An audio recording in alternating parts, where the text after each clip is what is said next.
Jonathan Knight, creatore di videogiochi, ha lavorato con compagnie leader del settore come Interplay, Activision ed Electronic Arts, producendo alcune espansioni del famosissimo The Sims.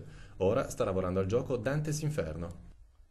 We are here with Jonathan Knight. He is a video game creator and is an executive producer for Electronic Arts Visceral games. So, what would Dante think if he had the possibility to play with Dante's Inferno, your latest creation? Well, I think he would be very happy that after 700 years he's still relevant and remembered, and that his kind of imagination is still inspiring people after all this time. So obviously we have taken some liberties with his original source material to make it kind of adapted for the medium. There's some ways in which we've been quite literal and other ways in which we've taken liberties, but at the end of the day I think the game is really kind of a celebration of his influence over artists for a long time. So I think he would like the fact that we're still talking about him. So, which were the main problems you had to face while trying to put literature on video games?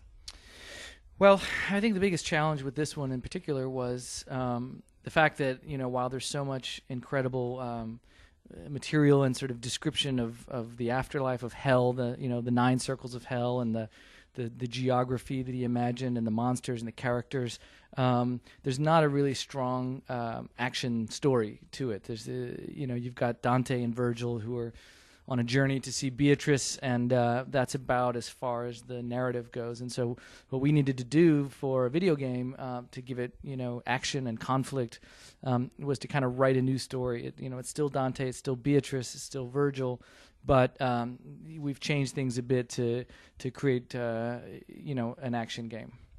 Okay, so now let's go back to the past.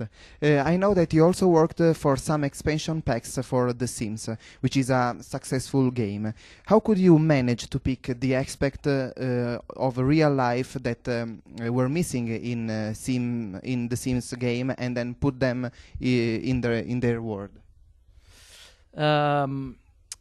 So yeah, I worked on The Sims for about 5 years. It's an amazing franchise, and came in to work on the expansion packs to The Sims 1, and then worked on The Sims 2. And for me, that was just an incredible period of time, because it's a game about life, and everybody's got a different life.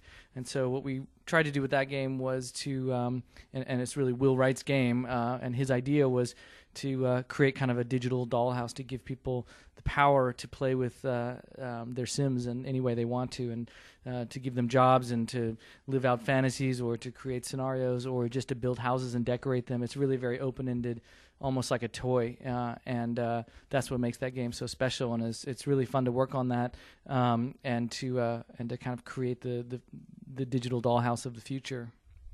So one last question for you. Could you tell us which were the main difficulties and problems you had to face in creating such different games?